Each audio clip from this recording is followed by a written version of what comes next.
CJP की पंजाब में आप सरकार के पेपर लीक पर चुप्पी। सीएम योगी आदित्यनाथ को बड़े प्रदर्शन की दी धमकी। कॉकरोचों की अब सीएम योगी आदित्यनाथ के खिलाफ बड़ी साजिश। जंतर मंतर पर सीजेपी के प्रोटेस्ट में लगातार सीजेपी के कार्यकर्ता और सीजेपी के जो स्पोक्स पर्सन हैं उनसे आपने ये बयान जरूर सुना होगा कि वो ये कहते हैं कि आज हम यहाँ जंतर मंतर पर इसीलिए बैठे हैं क्योंकि हमें देश के छात्रों की फिक्र है, पेपर लीक हो रहे हैं उसकी फिक्र है। पर आज सीजेपी का क्या एजेंडा है वो सभी के सामने आ रहा है। दरअसल आपके लिए बता दें कि पंजाब में पेपर लीक हुआ है, उस पर सीजेपी के कार्यकर्ता और उनके स्पोक्स पर्सन एक शब्द नहीं कह रहे हैं, तो वहीं दूसरी तरफ इसी के जो सीजेपी के स्पोक्स पर्सन है आशुतोष रंका, वो खुले मंच से सीएम योगी आदित्यनाथ को उत्तर प्रदेश में बड़े प्रदर्शन करने की धमकी दे रहे हैं, जो ये दिखा रहा है कि जहां बीजेपी शासित सरकार है वहां पर तो पेपर लीक के मामले दिखाई दे रहे हैं, पर जहां पर आम आदमी पार्टी की सरकार है जिससे ये तमाम नेता जुड़े हुए हैं, जो अपने आप को सीजेपी का बताते हैं और कहते हैं कि ये जो मूवमेंट है वो किसी पार्टी से जुड़ी हुई नहीं है। जी हाँ, आशुतोष रंका का ये वीडियो सोशल मीडिया पर काफी ज्यादा वायरल हो रहा है, जिसमें वो सीएम योगी आदित्यनाथ को सीधे तौर पर चुनौती दे रहे हैं और कह रहे हैं कि उत्तर प्रदेश में अब हम बड़ा प्रदर्शन करने जा रहे हैं। और देखिए किस तरीके से बड़े प्रदर्शन की बात करने वाले आशुतोष रंका को क्या पंजाब में जो तमाम लोग पंजाब पुलिस की लाठियां खा रहे हैं वो नहीं दिखाई देता? क्या आशुतोष रंका या अभिजीत दिपके को वो नहीं दिखाई देता जिस तरीके से बीते दिनों पंजाब में कई पेपर लीक हुए हैं, जिसमें किस तरीके से छात्रों को बड़ा नुकसान हुआ है? पर सवाल वही है कि आखिरकार सीजेपी पंजाब का मुद्दा उठाएगी क्यों? क्योंकि अभिजीत दिपके का जिस तरीके से साथ रहा है आम आदमी पार्टी से, जिस तरीके से आम आदमी पार्टी के नेता लगातार यहां जा रहे हैं इस प्रोटेस्ट में, और आम आदमी पार्टी ही सीजेपी है और सीजेपी ही आम आदमी पार्टी है, अब इस तरीके के सवाल भी उठ ही रहे हैं जनता के द्वारा। जिस तरीके से पंजाब के मामलों पर चुप्पी साधे बैठे हैं आशुतोष रंका, अभिजीत दिपके जैसे लोग, जो अपने आप को ये बताते हैं कि हम सिर्फ यहाँ पर किसी पार्टी के लिए नहीं बल्कि देश की जनता और उनके छात्रों के लिए बैठे हैं, तो क्या छात्र पंजाब में नहीं है? और इसी के साथ साथ आपके लिए बता दें कि आज जो ये वीडियो आशुतोष रंका की सोशल मीडिया पर वायरल हो रही है,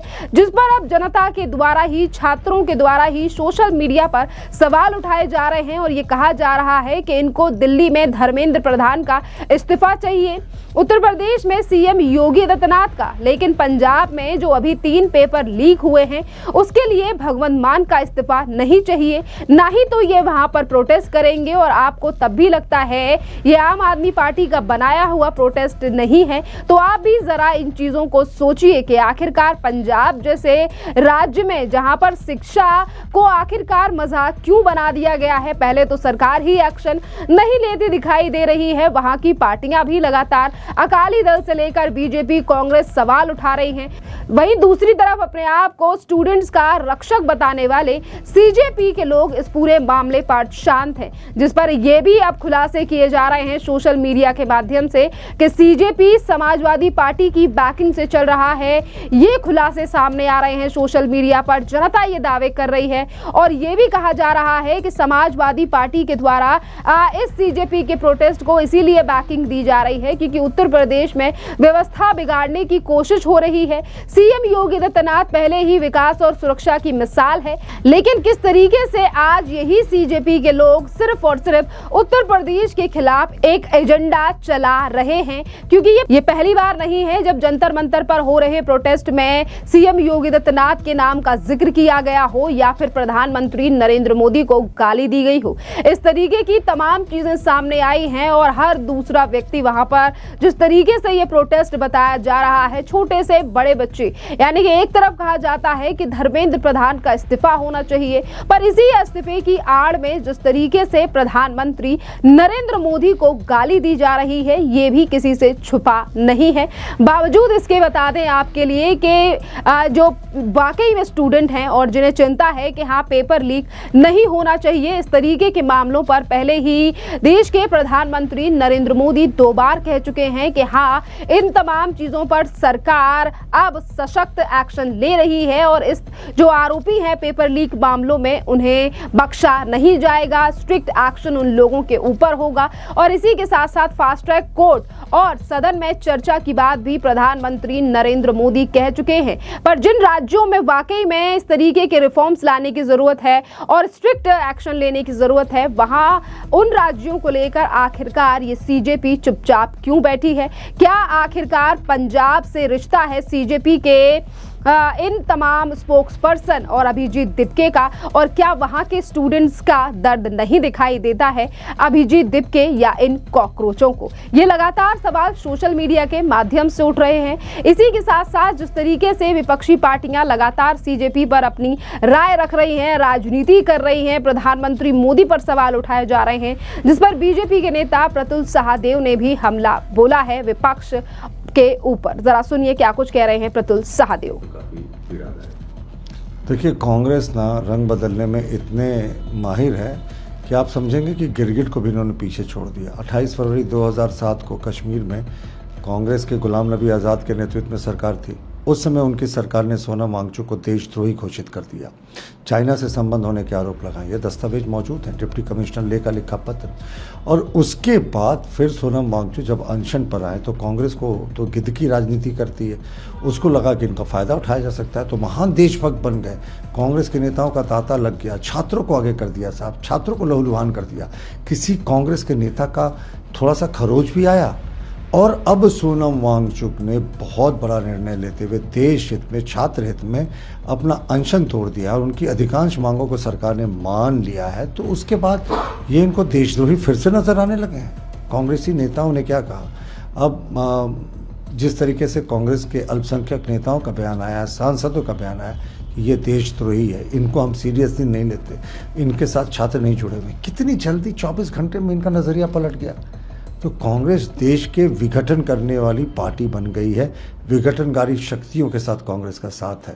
देश के हित में कोई बात होगी तो कभी भी वो जिम्मेदार विपक्ष की भूमिका नहीं निभा सकती। प्रधानमंत्री मोदी पिछले 2 जारी कर रहे हैं और उनके करोड़ों फॉलोअर्स नजर आ रहे हैं। उन्होंने अन्य लोगों को भी, पार्टी के लोगों को, सरकार मंत्रियों को सलाह दी कि वो भी एक्टिव हो इंस्टाग्राम पे, सोशल मीडिया। देखिए, प्रधानमंत्री जी विश्व के सबसे लोकप्रिय नेता हैं, युवाओं में उनकी अच्छी खासी लोकप्रियता है। इनसे जो राहुल गांधी हैं वो गड़बड़ा गए हैं, हड़बड़ा गए हैं और प्रधानमंत्री जी पर निजी हमले करते हैं, प्रधानमंत्री जी पर तरह तरह के आरोप बेबुनियाद लगाते हैं। तो प्रधानमंत्री जी छात्रों के हित में, विद्यार्थियों के हित में हमेशा सोचते रहते हैं। एक बार मध्य रात्रि का उनका वीडियो आया, एक बार देर रात का वीडियो आया जो उन्होंने खुद से बनाया है।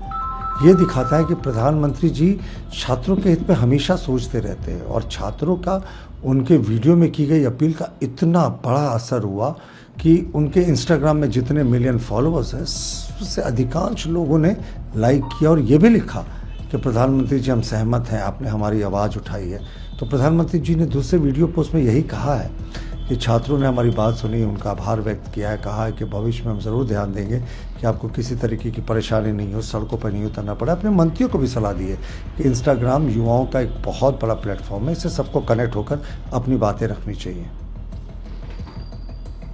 फिल्म सीजेपी की ओर से उनको पैसे का ऑफर दिया गया, फ्लाइट का टिकट का ऑफर दिया और आगे आगे रील बना के सीजेपी के पक्ष में उसको पोस्ट किया जाए। देखिए, आकांक्षा पुरी जो आज आरोप लगा रही है, ये आरोप तो बहुत दिनों से पूरे इकोसिस्टम में तैर रहा था कि 60-60 हज़ार रुपया दिया जा रहा है कोलैबोरेशन करने के लिए। कितने हज़ार जो इन्फ्लुएंसर्स हैं उनको जोड़ा गया है और इसका खर्चा भी बताया गया करीब 6-8 करोड़ रुपये तो प्रतिदिन का लग रहा है। तो ये आरोप तो बहुत दिन से लग रहे हैं। अब तो एक्ट्रेस आकांक्षा पुरी ने सार्वजनिक रूप से इस बात को कहा है कि उनको पैसे दिए जाते हैं। ये पैसे आ कहाँ रहे?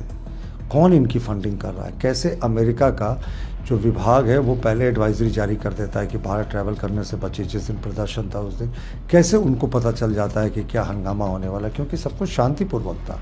कैसे पाकिस्तान के 400 जो इंस्टाग्राम और फेसबुक और ट्विटर अकाउंट है उनको क्लोज करना पड़ता है दिल्ली पुलिस को, जो लगातार देश में अराजकता फैलाने के लिए छात्रों का आह्वान कर रहे थे। तो ये जो पूरी फंडिंग है इसकी अगर ठीक से जाँच हो जाए तो बहुत चौंकाने वाले तथ्य आएंगे और युवा जिनके लिए लड़ रहे हैं उनको भी समझ में आ जाएगा साहब कि ये देश के विरोध में जो ताकतें सक्रिय हैं उनका कहीं ना कहीं हाथ है। बीजेपी के नेता का बयान आपने सुना, उन्होंने सीधे तौर पर विपक्ष पर हमला बोला है। जिस तरीके से आज स्टूडेंट्स की आड़ में राजनीति की जा रही है, पर बाकायदा सोशल मीडिया पर आ रही वीडियो से अब इस प्रदर्शन का भी पर्दाफाश धीरे धीरे करके होने लगा है कि स्टूडेंट्स की चिंता है तो फिर आखिरकार इस पर एक जगह पर आंखें खुली तो एक जगह पर बंद क्यों कर ली जाती है। खैर, इस पूरे मामले पर अब आपकी भी जो राय हो आप हमें कॉमेंट कर जरूर बताइए। धन्यवाद।